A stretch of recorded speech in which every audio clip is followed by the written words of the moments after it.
Which was a big deal. Huge. That episode was a probably the big deal. This is the most important moment that we've discussed so far in terms of like changing things in American television depictions of queer people.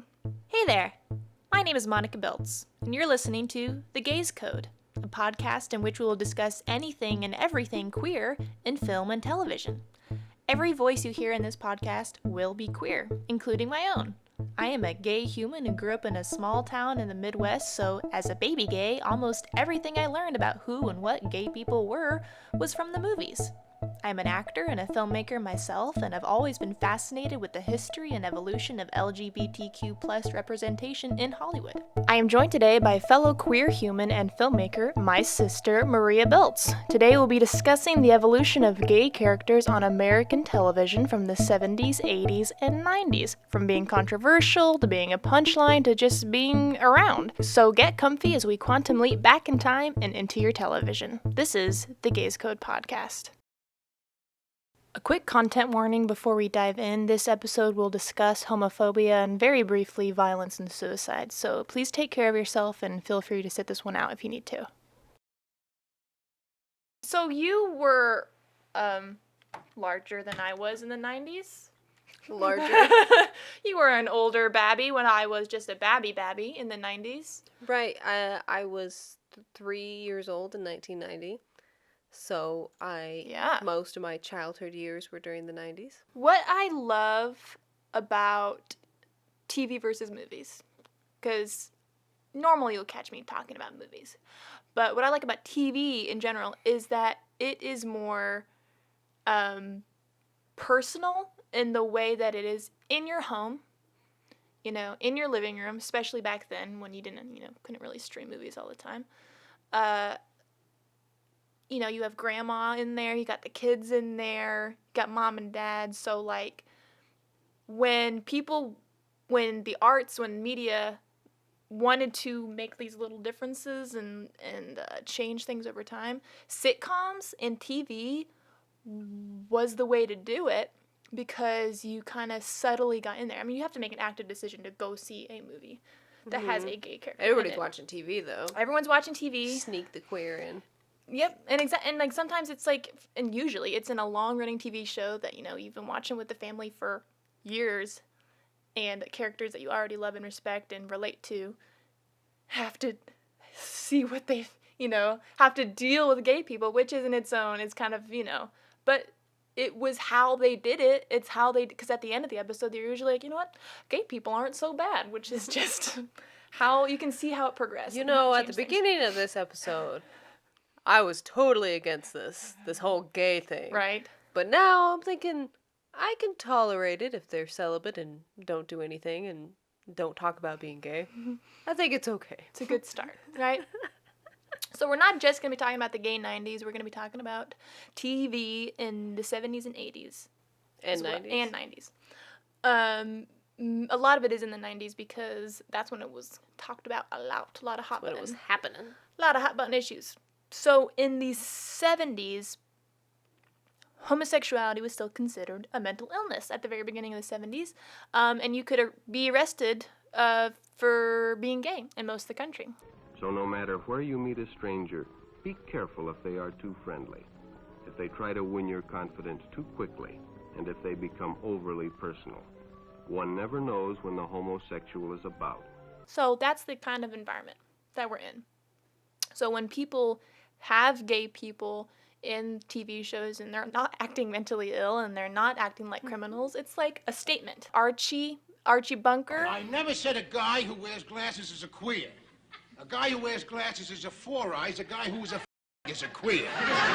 Archie Bunker, his whole shtick is that he's racist and homophobic and has very liberal kids, and they always introduce, new, things for him to wrap his brain around, and he's like, I don't like this. What is this? And then by the end, maybe, I think coming around would be too much, but he maybe, I don't know. Seems like he's a lot like Ralph from The Honeymooners. Archie Bunker had an episode in 1971 where one of his macho buddies he finds out is gay, and he's this big, huge, muscular, manly man, and he's like, yeah, I can't, no, I don't believe it, blah, blah, blah. And then the guy confirms at the end, he's like, no, you're right, I am gay. But he thinks that you're the... I can't even say it, you Steve.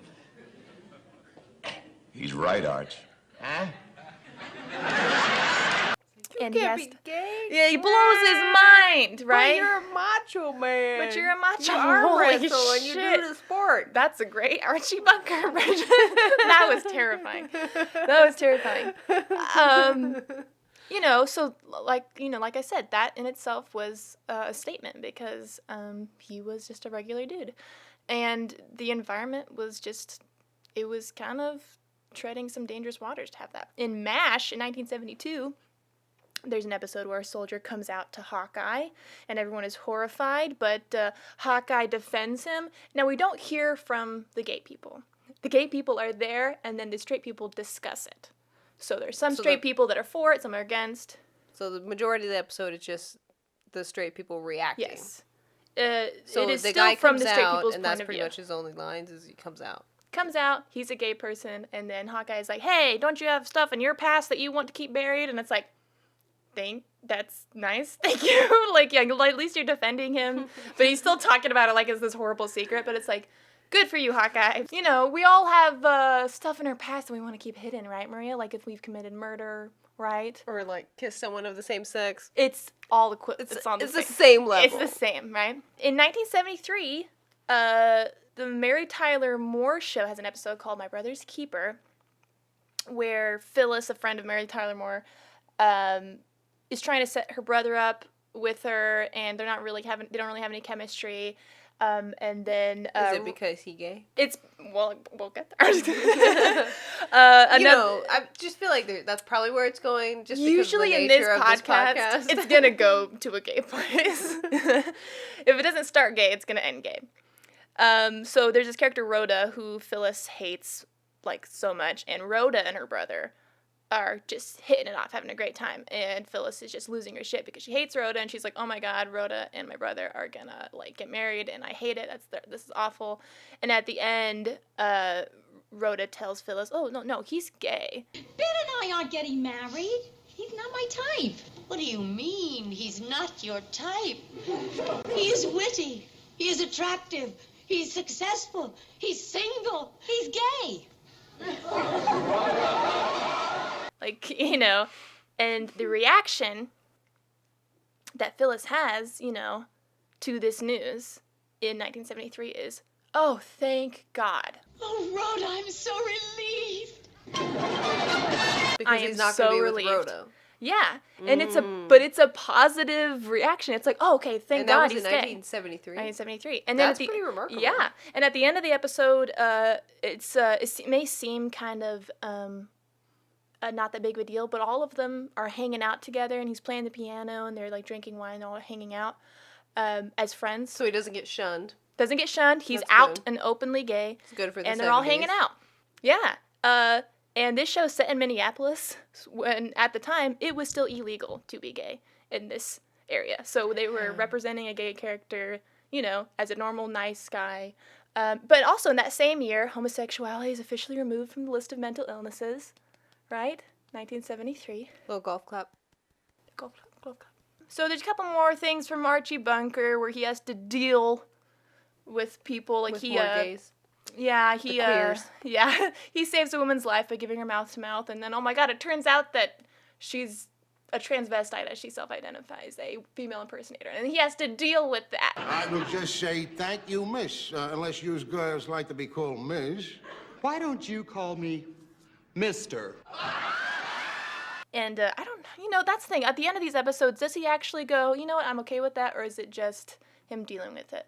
It might be kind of unresolved because of the time, but just the fact that they were introducing these characters in these episodes for the time is a big deal on its own. Oh, yeah. Even if it doesn't end the way that we would like it to end, the fact that they're there at all and it isn't just inherently negative is kind of a big deal. Statement. Yeah, it's a big deal. For the time, that was kind of a big deal. Yeah, because obviously Archie Bunker, Archie is the asshole.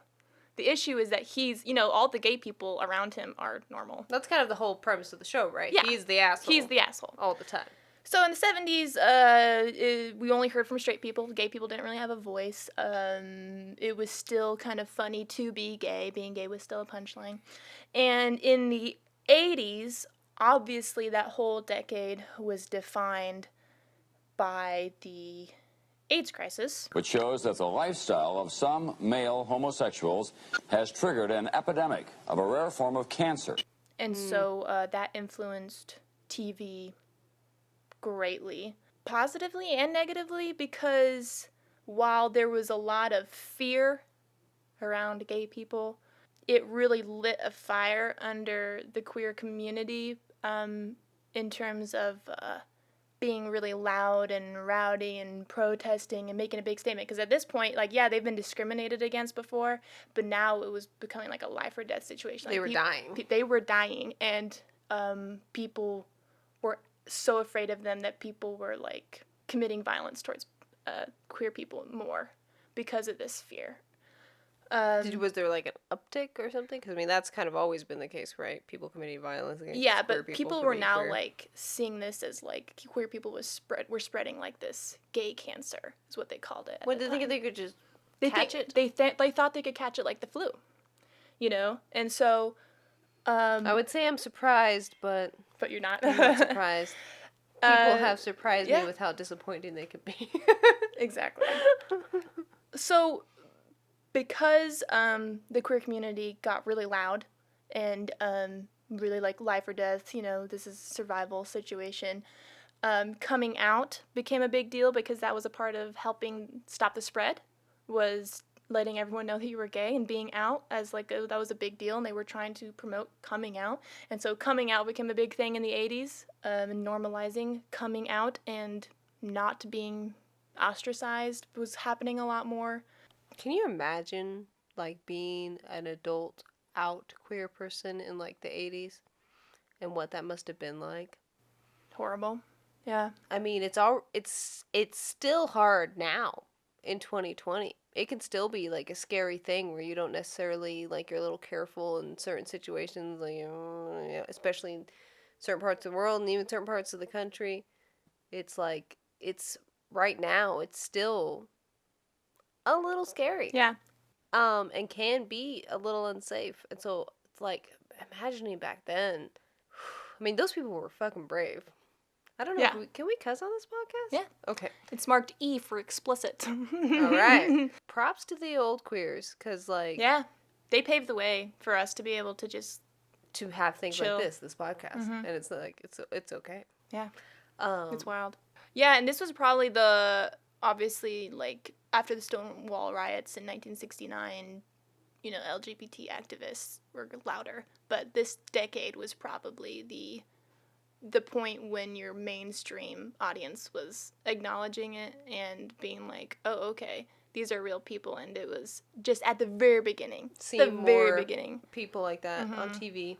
Mm-hmm. So Reagan did not acknowledge that AIDS was a thing and did not really dedicate any resources to stopping it. And it was just a horrible, horrible, awful time for queer people. And then we have the Golden Girls. Don't you love the Golden Girls? Man, Treasure. What a treasure. What a gift to this world.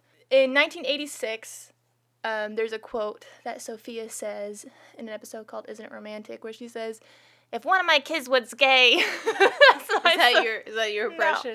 No. Wait. Restart. I want to see it. "If one of my kids was gay, I wouldn't love him one bit less. I would wish him all the happiness in the world." That's pretty good. If you want to see the impression, you should watch the video portion of this and not just listen to it. Thank you, because I lifted my hands and stuff. There was a physical element to it. Also, if you want to see me smoking and drinking, promoting all sorts of good life choices. Well, we can all hear you vaping too, so. I'm trying to lean away when I do it.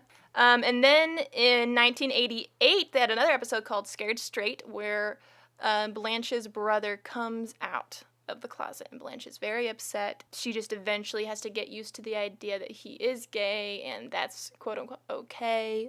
She is okay with it by the end, This episode actually aired just a few weeks after the very first National Coming Out Day. So that's fun. So most of the gay stuff in terms of like progress and everything on TV, I would say happened in the 90s, which is probably going to be the majority of this podcast is the 90s.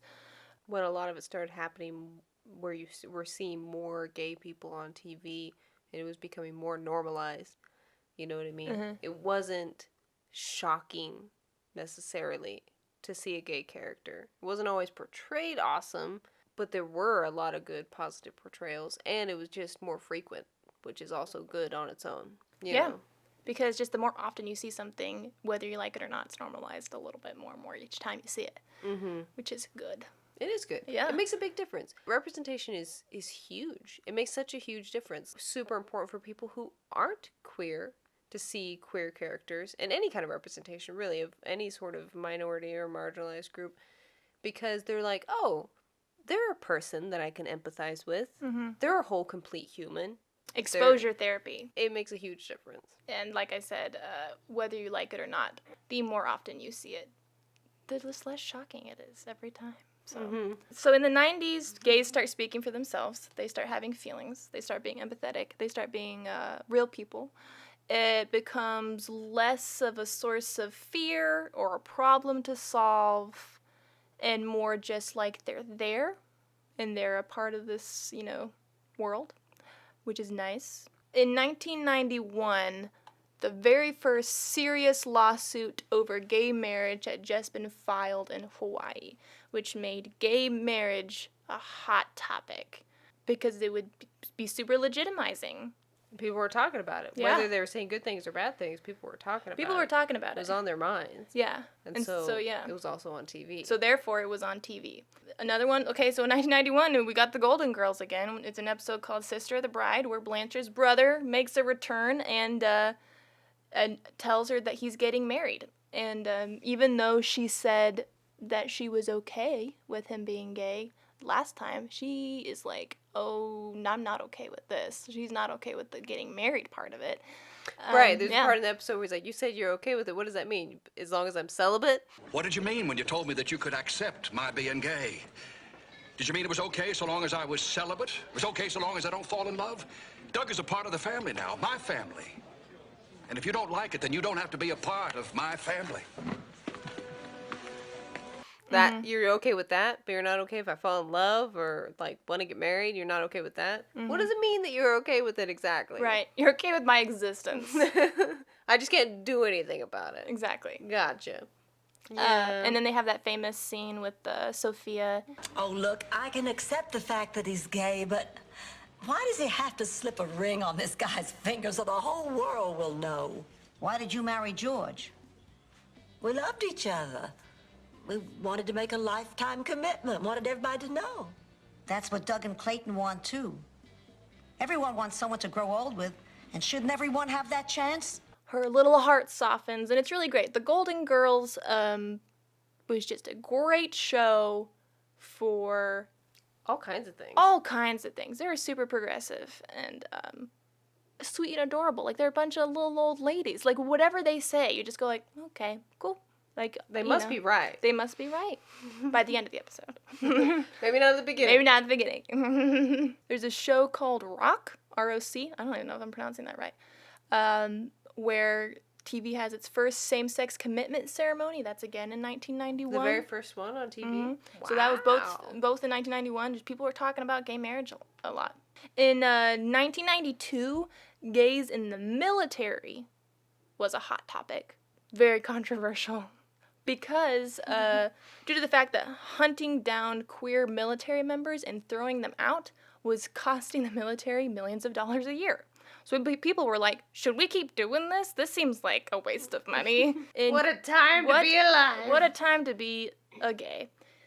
In that same year, Quantum Leap, Scott Bakula. It was Quantum Leap, and I'll never know where he leapt. You know where he leapt. You know what? I never really watched Quantum Leap, but I have.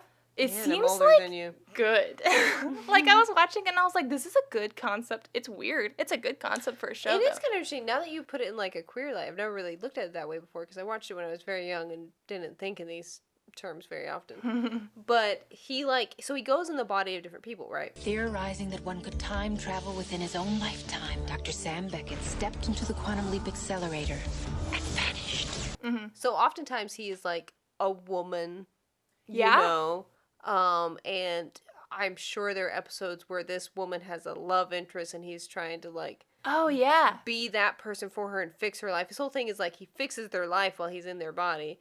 So I bet you it did have a lot of like We kind should of go back and check it out. gender bending stuff. Like, yeah, it's been a long time since I watched it, but it had to have. It had to have. There's no way around it. You couldn't not have that type of like interesting queerish type of stuff happening Without it. Because just the concept of the show is like you gotta have it. Yeah. And I think in this episode, and it's called Running for Honor, Scott Bakula leaps into the 60s, into the body of Tommy, which is, he's a military cadet, he's a valedictorian and, you know, star athlete and stuff. I'm pretty sure this character is supposed to be gay, but they never explicitly say that this character is gay, but they deal with a lot of queer issues and bigotry and violence within the military. And there's another queer character who is gonna like kill himself, I think. It deals with a lot of like violent subjects, but you know, what's his little buddy's name that is like there throughout is it like Al? I want to say it's Al. The guy who only he can see. So he's like, I don't think gay people should be in the military. And Scott Bakula the whole time is like... His little helper guy. Is homophobic? Well, by the end of the episode, he comes around. He literally says, I was wrong. I am sorry. Aww. Yeah. I didn't see that episode or forgot about it. But it spreads a really positive message of, like, this is okay. Which, again, this was a very hot topic of people saying, is this okay? Are we okay with this? And Quantum Leap came out with an episode that says, we think it's okay. And we're setting Scott Bakula thinks it's okay. We're setting this episode in the 60s. Scott Bakula is super cool right now. So cool. Well, was Tommy gay or not? Doesn't matter. And this episode's set in the 60s. And they show a group of people beating up and being shitty towards someone for being gay and, you know, displaying a lot of violence and being like, this was the 60s, okay? It's the 90s. It's the 90s. It's the gay 90s. We can't still be acting like this. We can't still be gay people in the military. In 1993, Don't Ask, Don't Tell is enacted. Don't ask. Don't ask. Don't ask, don't tell. Don't ask if you're gay, don't tell if you're gay. It was the official United States policy on military service instituted by the Clinton administration, which basically meant if you were straight and had a wife, you could talk about it. But if you were gay, you could not talk about it. And if it was found out, I think, then they could kick you out. So they weren't going to actively try and find you out, but if it was found out, they were going to kick you out. Yeah. Which, like, it seems so backwards now, but even right now we have the whole trans ban in the military thing going on. Yeah. So it's like, we're not so progressive yet. We're getting there, but geez, this was in... tiny little step. Yeah, this was in 1993, and we should be a lot farther than we are. You know what, though?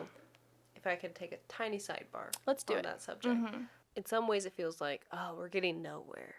You know, oh, we should be so much further than we are. Why are things so hard for trans people right now? Because that's kind of where we're at right now. Not that everything's peachy for gay people, but for trans people and for non-binary people, that's kind of where we need to focus on. It's still really hard.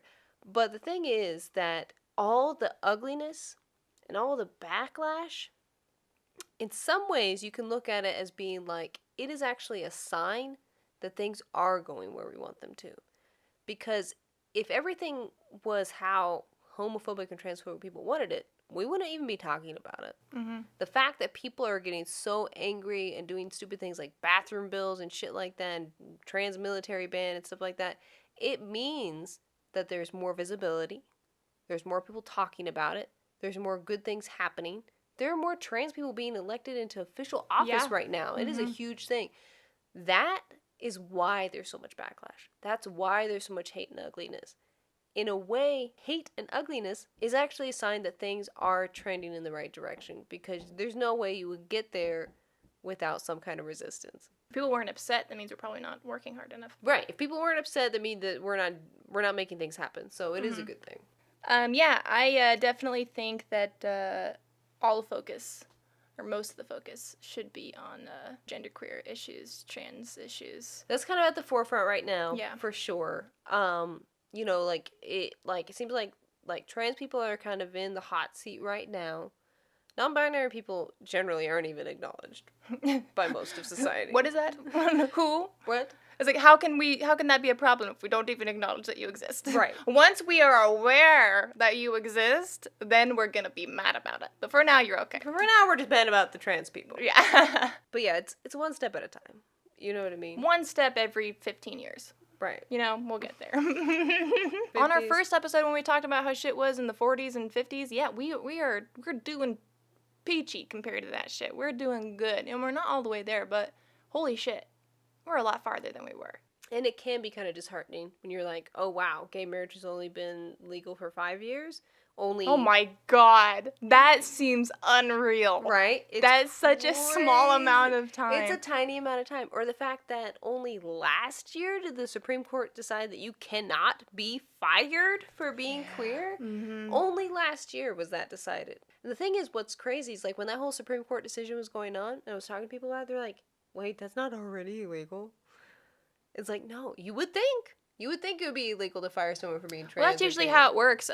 Things legally get changed a long time after it's not a hot issue anymore. It's not, controversial anymore. Most of everybody's kind of on the same page, which is usually when actual changes get made, because most political, people in power don't want to make a lot of people upset. Mm-hmm. That's their biggest thing. They you don't need to show commitment ceremonies in the 80s, and then in 2015, that's when they can actually get married. Because if everyone's freaking out about it, that's probably not when it's going to happen. It's probably going to be 5, 10, 15, 20 years later when people are like, oh, that's not already a thing. That's when it's going to happen. Speaking of Frasier, right? You like Frasier. You said you watched all of Frasier. I've watched every single episode of Frasier. Tell me about Frasier. It's really funny. He's a psychiatrist. He's a radio personality. His brother is a psychiatrist. And they're very persnickety individuals, and just lots of shenanigans and hijinks. It's been a long time since I watched it, but I did watch the whole thing, all of the seasons, which there are many. Frasier is probably the gayest straight show of the time. Like, they talked about a lot of gay stuff and just seemed very gay for it not being gay at all. I think a large part of that is due to 2 of the 3 guys, the 3 main dudes, the dad and the 2 sons. 2 of them are actually gay, the actors. The dad and Miles. I forget what the dad's name is. I think it's Niles. Niles? With an N. Miles. It is Niles. Yeah, there's another show on here called Murphy Brown that has a character named Miles. Niles. Thank you. Niles is actually gay, and so is the dad. Which I didn't know until you told me today. Yeah. But that probably did have an influence on the show. Oh, yeah. Because they were... More gay people, queer people that are behind the camera. They were make a difference. Principal characters in a show that ran a long time. Like 10 or 11 seasons, I'm pretty sure? Like, it was a long time. Yeah, it was like 11 seasons. So, yeah, I could see how that would eventually influence the show, for sure. In 1994, Frasier has an episode called The Matchmaker. Frasier accidentally goes on a date with his gay boss. That's a hell of a view. It's even better from the bedroom. It's like the oldest trope in sitcom 2 people history. are talking, and they both think they're talking about something else, and everything they're saying works with what the other one Still thinks. funny. Oh, Shouldn't be funny anymore, but it still is to me. It is one of my favorite comedic tools. It is so funny. I feel like sitcoms in the 90s was like, I mean, to me, in my perspective, from being born in 1987, sitcom in the 90s seemed to be like the height of sitcom, but I could be wrong. I would agree with that. I don't know. Fine, 90s were the height of sitcoms. We're just going to say that. We could be wrong. The 90s were the height of sitcoms. You've been decided. You heard it here first, friends. And so there's lots of shenanigans in that episode. And one of the cool things about it is that, at the end, when it finally gets figured out, Frasier's not disgusted or anything. He's not horrified. He's just like, oh, I'm not gay. And it's okay. And it's just fine. It's reacted in like an okay type of way. I think, honestly, he didn't realize he was on a date. Yeah. That's kind of the biggest misunderstanding. It's not so much that it's a dude. It's just that he didn't realize he was on a date. Could have been a female boss. Right, that he was accidentally on a date with. It could have, and that would have been almost completely the same dialogue-wise. That was kind of the big misunderstanding, more than anything else. Agreed. But something that I was pointed out in this that I thought was really cool was that in this episode, his boss casually comes out to Roz, and Roz doesn't bat an eye. Oh, you know, you tell one or two people you're gay, and before you can blink, it's all over the station. Well, they don't call it broadcasting for nothing. She just kind of, like, they make a joke about something else, and it could have been... And it was just so smooth, did not react to the fact that he was gay. That was probably the first time on TV that someone came out of the closet and did not get a reaction from the other character in the room. That was 1994. Like, oh, yeah, fine, you're gay. Whatever. Yeah, which you said Roz was a badass, correct? Oh, Roz is a great character. Yeah. I love Roz as a character. She's super, like, no nonsense, just kind of general badassery. Been a while since I watched the show, like maybe like 8 years or something, so I don't remember 100% for sure. But I feel like she was also a very kind of like sex positive character. Like it felt like she had a lot of sex and it wasn't a big deal. Mm-hmm. Like nobody thought she was like, she's cute too. You know, a terrible person. It in there. She is actually quite adorable. Yeah, she's a great character for sure. And that's a great moment where the boss guy says something about being gay and she doesn't even react to it at all. Mm-hmm. She's just like, yeah, whatever. Which again allows people to like, oh, well, your favorite character on your favorite show literally does not care at all enough to even have a reaction. You could also react this way. You can also do this thing. So now we're in the mid-90s where gay characters start to stop. Start to stop being a source of anxiety. Start to stop. And are being more and more normalized. Friends comes out. Friends, has issues. But, they have a whole series-long thing about Ross's ex-wife is a lesbian, has a partner, a wife, because they get married at some point. They have a baby together. Well, it's also Ross's baby, It's a whole thing. But it's like co-parenting situation. Yeah, no, Friends is definitely a little problematic. Oh, God, I can't even watch it anymore. I'm glad that they had gay people in the show. It's a little cringy. It's so cringy. Because at this point, gay wasn't a punchline as much anymore. It wasn't like, I'm gay, and then you hear the audience laugh. That was still happening so much in Friends. Joey, that bag is going to get you that part. And a date with a man. Chandler and Joey would hug for like a second too long, and they would like push each other away, and everyone would crack up. I would literally, the first few episodes of Friends is so funny for me to watch because they lean a lot on the lesbian jokes, a lot, because that was kind of like the first storyline that they had in season 1. And literally just being like, I'm a lesbian, and then the crowd just dies with laughter, and it's like, that's not a joke. Like, it's okay if you have gay themes in your jokes, but the joke can't be, she's a lesbian, and then everyone starts losing their shit, which is what they leaned on a lot in Friends. Oh, God, there's so much shit that drives me fucking crazy in Friends. But putting all that aside, they show 2 ladies being parents and being good parents and loving their kid. Also, 1995, Roseanne, which is now problematic because isn't she like super racist now or something? Oh, she had that. What did she do? Well, she tweeted some racist stuff and then later said that she'd taken like a sleeping pill and was like high on Ambien. I get really racist when I take my Ambien. There was a whole thing. I didn't pay a whole lot of attention to it, but yeah, there was a whole thing with Roseanne Barr. Well, in 1995, they had an episode called December Bride, which had the first time an American television series had ever depicted the same-sex wedding of a recurring character. And so, again, gay marriage was a hot topic, and shows were showing it happen. As TV does. As TV does. Art reflects life. Life reflects art. It's a back and forth. In 1996. The year you were born. The year I was born did.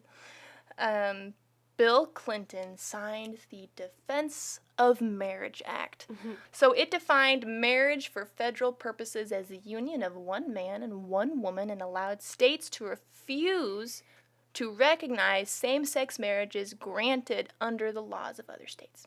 So, after that happened, gay marriage wasn't really talked about as much.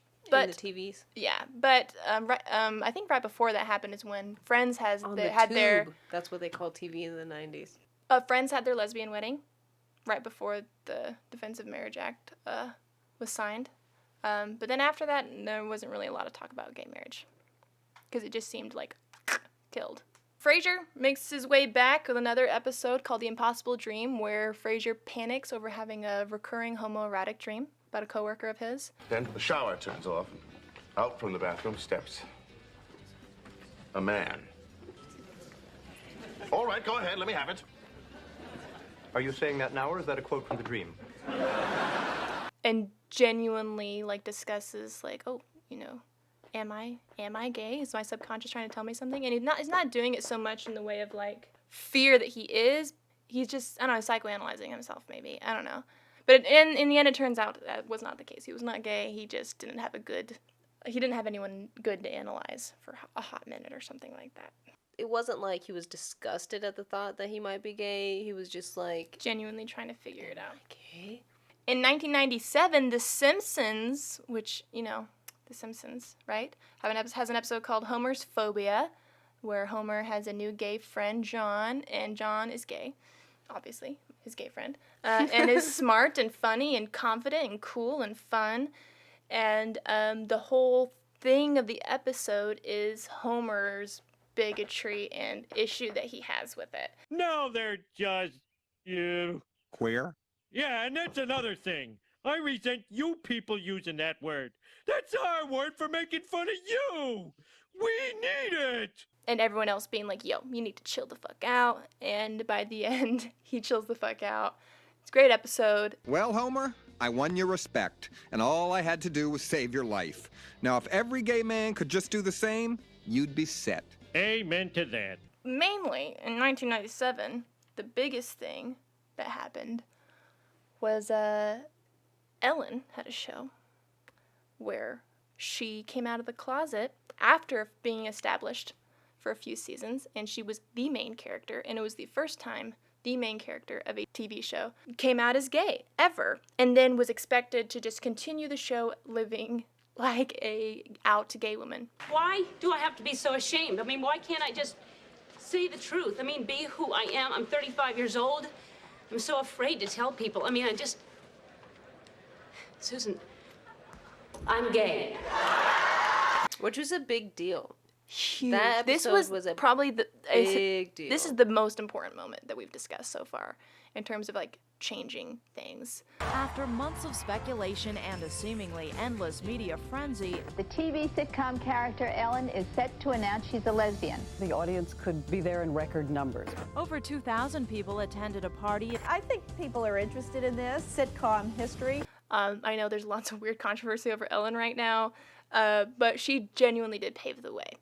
Hard. Yeah, whatever you think about her right now with the recent stuff that's come up, it doesn't change the fact that she is a trailblazer, and she opened a lot of doors for a lot of people, and at some cost. The gay community has an agenda. Obnoxious and objectionable material. It is unfortunate that the sitcom Ellen portray their homosexual lifestyle as normal and acknowledges their behavior. We've seen the fallout that Ellen DeGeneres has had to face since she decided to be open about her sexuality. I am concerned that we are flaunting sex. God says it's wrong. It's in God's word.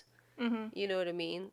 When she did that episode where her character, who basically is herself, it's kind of based off of herself. The character comes out at the same time Ellen comes out on TV. And it's a whole episode, and she's the main character. She's a popular comedian. It's a popular sitcom. It is kind of a big deal. Her show gets canceled. She doesn't get any work for 3 years, I think. I think it's like 10 years. It was a long time. It was a long time. A long time she couldn't get a gig. She didn't get any jobs. Nobody wanted to work with her. You know, even her career was ruined. Yeah. Indefinitely. It was basically ruined, and it's kind of a miracle that it came back at all, honestly. She was done for a while. Even Laura Dern, who is, by all accounts, a straight woman who just played her love interest in the episode, also didn't get work for like a year or so. Oprah, who played her therapist, got death threats. Like, it was a It was a big deal, and it really did a lot of good for queer people in the world. It made a lot of people mad. Like you said, you got to make people mad. 42 million people tuned in to watch that episode. 42 million. They had watch parties, like of whole halls. That's a lot of people. With like the projector up on the wall of everyone getting together to watch this. So did they know what was going to happen then? They did, because she came out herself a little bit before. I think she was on the cover of Time magazine and stuff like that. And so everyone knew that this was the episode that Ellen Morgan, the character, was going to come out of the closet. And everyone was geared up for it and ready for it. It didn't catch anyone by surprise, but everyone was just ready for it to That's happen. amazing, though. And that's a lot of people, and it's a huge deal. And yes, it made some people mad. Of course it did. You can't make any change without making people uncomfortable. It was nearly a decade before Massachusetts became the first U.S. state to perform same-sex marriages in 2004, and nearly 2 decades before same-sex marriage became the law of the land in 2015. And that was in a year when a major poll revealed that 68% of Americans still opposed the legalization of same-sex marriage. So it was just a time to do that. Like I said, that was probably the most, like, if you had a timeline and you were putting little bullet points, you know, in terms of, like, moments. That'd be a big bullet point. That would be a moment in terms of American television depictions of queer people. And Frasier had a couple more gay moments, gay episodes. That 70s show had in 1998 had the first male gay kiss. When we, slid into the 2000s, we got shows like Will and Grace that went on for 10 seasons where gay people were the leads, and every episode was gay. Every single episode was gay. You got the L Word in 2004. Very obviously very gay. Very gay. All about RuPaul's gays. Drag Race, Glee, Modern Family, Queer Eye for the Straight Guy. All that happened in the 2000s, and it was because people fucking crawled through the mud in the 70s, 80s, and 90s in order to do that. And risking their shows getting canceled, risking not getting work. And not all of it was done with the intention of trailblazing, but, whether or not that was their long-term goal, it all played a part. It all accumulated. Even the cringy representation, it still mattered. At the time, it mattered, and it made a difference. There was visibility. The episode of MASH you were talking about earlier, where they were just like, we don't have to hate him because he's gay. That was basically what they were saying. We could not hate him. And how about not hating him? How about just not hating him? But even that probably made a difference for some people. Some people who love that show, watched it all the time, idolize these characters, and for these characters to be like, we don't have to hate him. And they'd be like, maybe I don't have to hate him. Like, honest to God, it might sound cheesy, but that is how people think a lot of the time. That doesn't mean you're going to be going to Pride next year or whatever. Like I said at the beginning of this, TV is important. I'm a big believer in media makes a difference. Fiction media, makes a difference because we are what we consume. And we're constantly consuming art and consuming media. What makes TV different from the movies, especially during these times when to see a movie at the beginning, you had to go to the movies and then you had to go to the video store and things like that and be very selective with what you got. These were something that had already reeled you in, shows that already reeled you in because you've been watching for years. Yeah. They were shows that you watched with your parents, shows that you watched with your kids, shows that, you watched with your friends casually, after school and things like that. And it was personal because it was in your living room. And so when you have these characters that have already been established for years that you already relate to, respect, admire, at first being just like, oh, we don't have to hate gay people. People coming out and having to deal with it, only straight people having a voice. It slowly transitioned into gay people being actual characters, having their own voice, having their own thoughts and opinions on things, legitimizing it by having the discussion of gay marriage be a thing, that being a hot topic for a while, and to slowly it being not tolerated anymore in terms of okay, we're here now, or we're not going to keep talking about this like it's controversial anymore. We're just going to be here. It's normal. And people follow because everyone's watching TV. It's just about empathizing with people. Yep.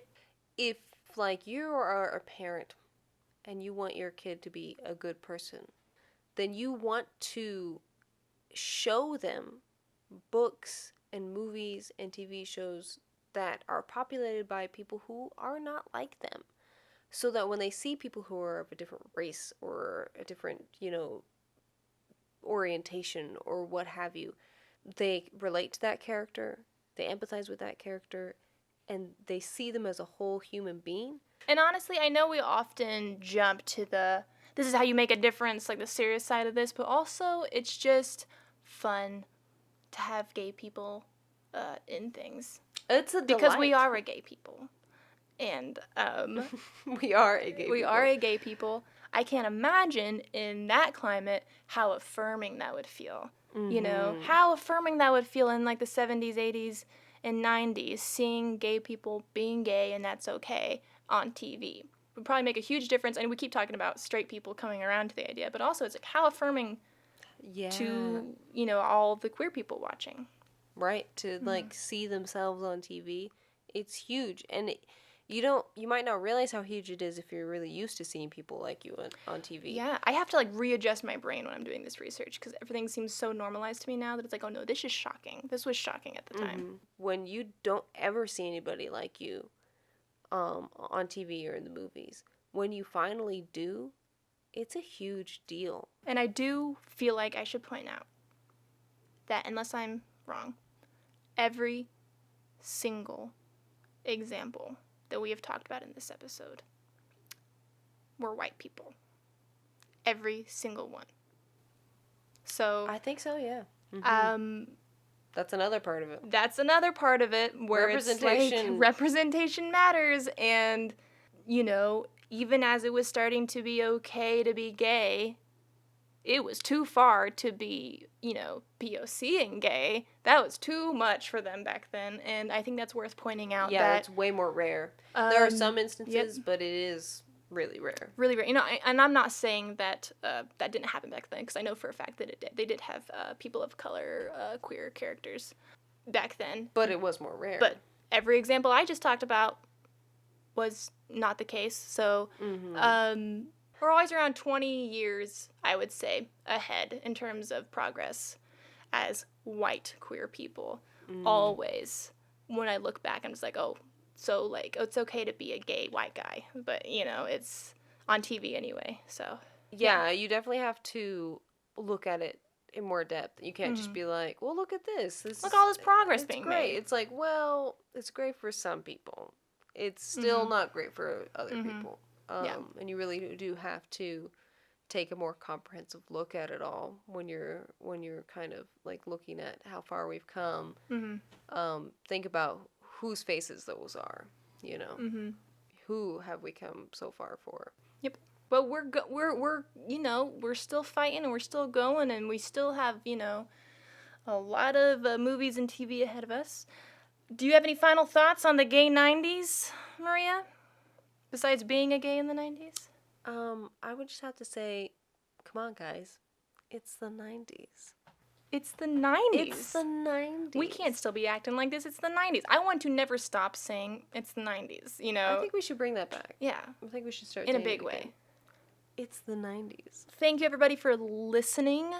This is always a lot of fun. I think this was definitely a more serious episode than some of our other ones in terms of, we're very goofy and silly in this one, but a lot of the stuff we talked about was just about, this was kind of rough at the time, and we keep getting better. But, we're going to have more silly episodes in the future, and we're glad that you're here. We hope that you stick around. Maria, thank you so much for coming on here. And it is always a delight. You will be back being on here all the time. Be gay, do crime, watch films, be kind. Right, Maria? Of course. Yeah. Keep consuming gay media. Keep making gay content. Share it, like this podcast, Feel free to spread it around. Content. This is queer content. Feel free to, throw this around there. Thank you so much. My name is Monica Biltz. We'll see you next time. See you later, you gays. Hey, you made it to the end. My name is Monica Biltz, and thank you for listening to the Gays Code podcast. We also do a video element of the show, so if you'd like to see our cute faces on other corners of the internet, we are on YouTube, Instagram, and TikTok, all under the Gays Code podcast. Did we miss any of your favorite gay TV moments or characters? Let us know. If you'd like to support this show and its creator, me, check us out on patreon.com/MonicaBeezy. That's Monica B-E-E-Z-E-E. Supporters like you keep the show going, and we try to make it fun for you with extra content and rewards. Do you have a friend who you think would like what you just listened to? A friend who's obsessed with Friends? Please send this episode their way. We love you just the way you are, and we'll see you next time. My name is Monica Biltz, and this is the Gays Code podcast.